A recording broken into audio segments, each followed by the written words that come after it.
has a really interesting twist that I absolutely love to it. You'll get the twist. If I don't get to it, I'll tell you what it is, because it's near the beginning of the story, but I don't know how much I'll be able to read. This is the first time I've actually read this. But it is such a twist that my assistant Peter dislikes it because he thinks it's a fake out. And so I have to find a way eventually to, oh, wow, he actually already edited a preview section for me. Thanks, Peter. Oh, that's the one that you did that I'm not going to be doing. Ha ha. Okay. All right. So I'll read to you for let's see, what time is it? We don't have the time. 6:40. Okay, so I'll probably read for about 15 minutes on this.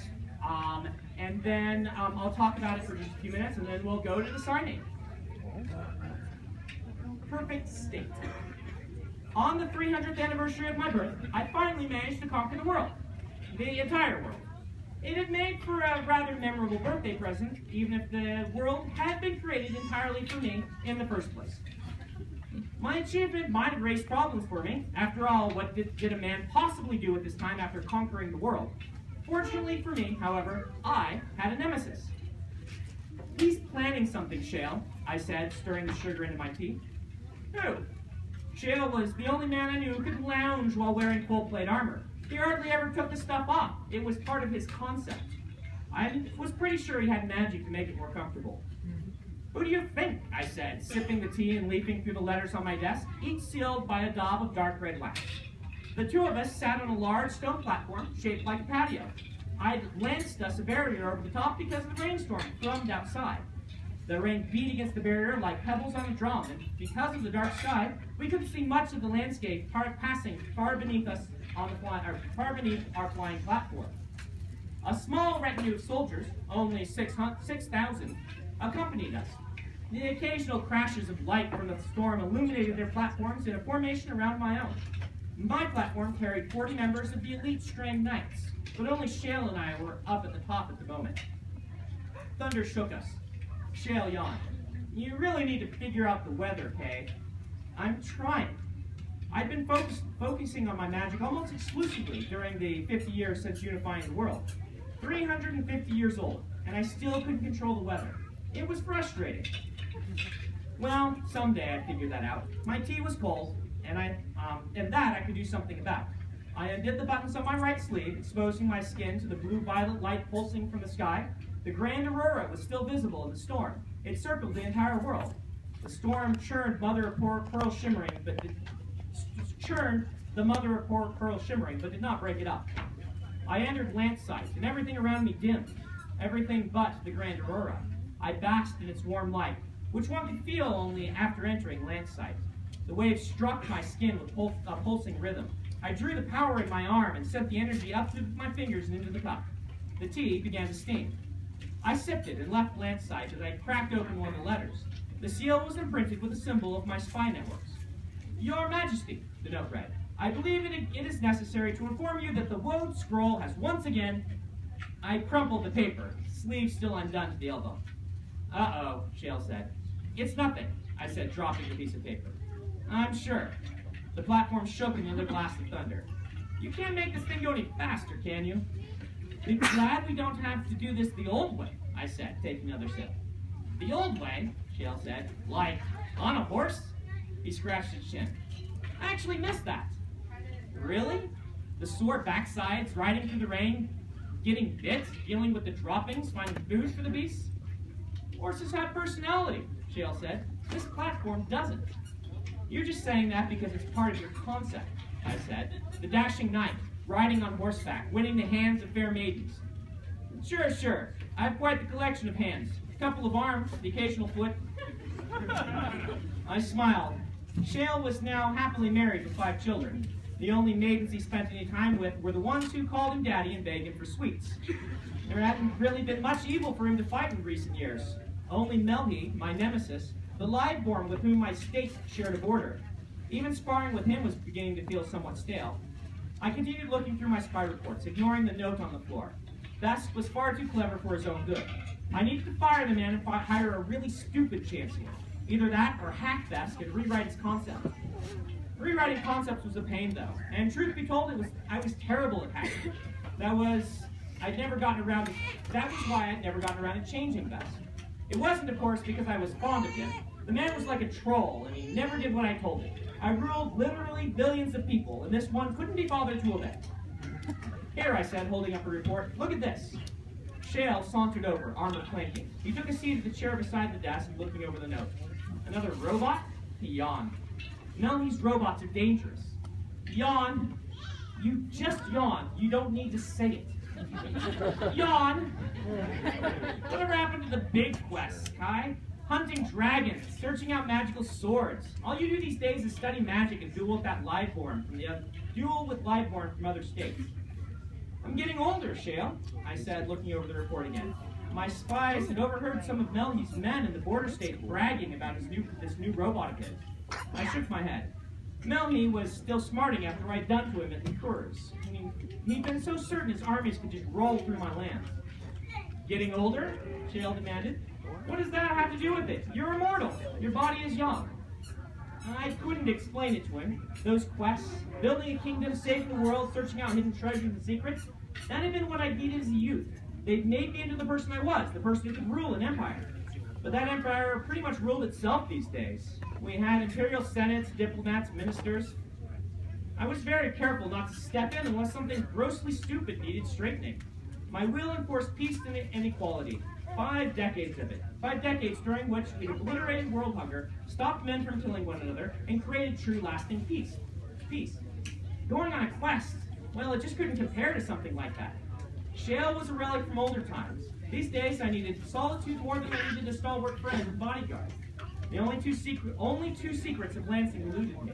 The two most powerful. Ultimate control over the weather on a global scale, and the ability to create objects simply by willing it. I was still years away from those secrets, but that didn't bother me. I relished nights spent in my study, experimenting, meditating. Only occasional government functions, like the one earlier today where we commemorated the 50th year since the unification of the world, drew me out. Well, that and attacks by Melky. He really didn't know how to let go of a grudge. The churning rain outside suddenly vanished. We'd reached Aliorna. I stood up from my desk, walking to the edge of the platform. The means of creating them had been a nice discovery in the horde of the dragon Gabbermeth during the first decade of my reign, and watched the near-endless streets of the city blur beneath us. At least here at the center of my power, I could stop the storms. Eventually, I thought to myself, eventually I'll be able to do it without an aura stone fixed to the center of the city. The city was a place of bulbous golden domes atop finger towers. The platform slowed in its pre-programmed course, swinging over the city with 100 platforms of my soldiers guarding me. People waited to watch us pass. My movements were matters of national record. And so cheers roared beneath us, as if a stream to carry us along, people waving banners of red and gold. I smiled. Perhaps I should get out more. At my side, Shale rested his hand on his sword, watching with narrowed eyes at those below. Nobody's going to be able to hit me from all the way down there, I said, amused.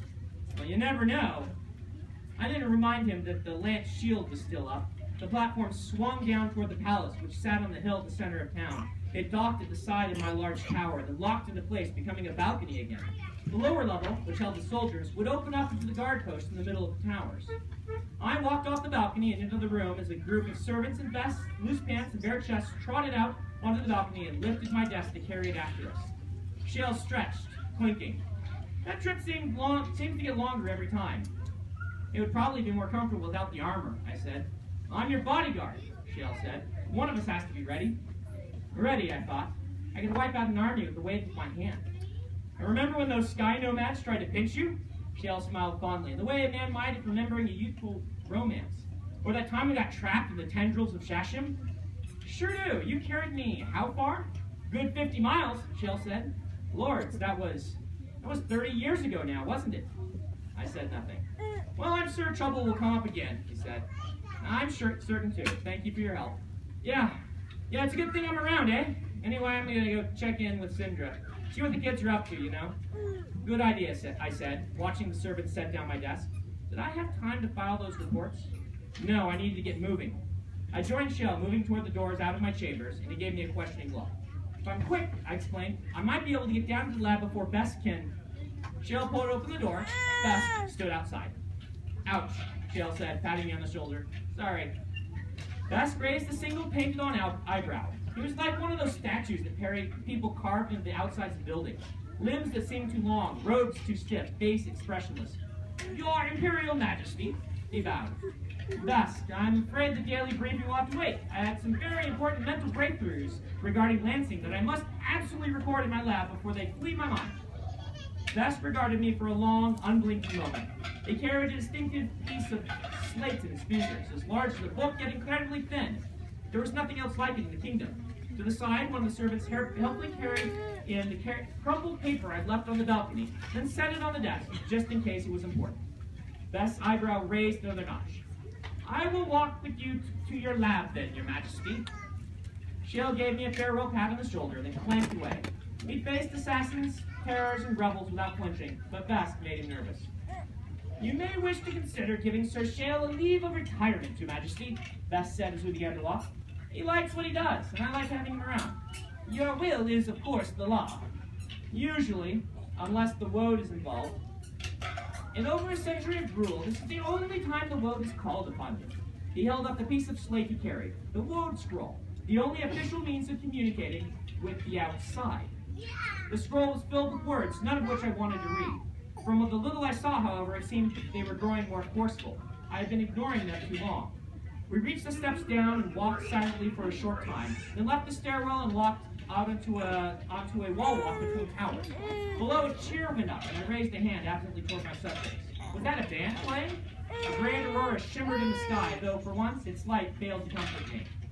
Is it such an onerous task, Your Majesty? Best asked. It is only one day, a day most would consider most pleasurable.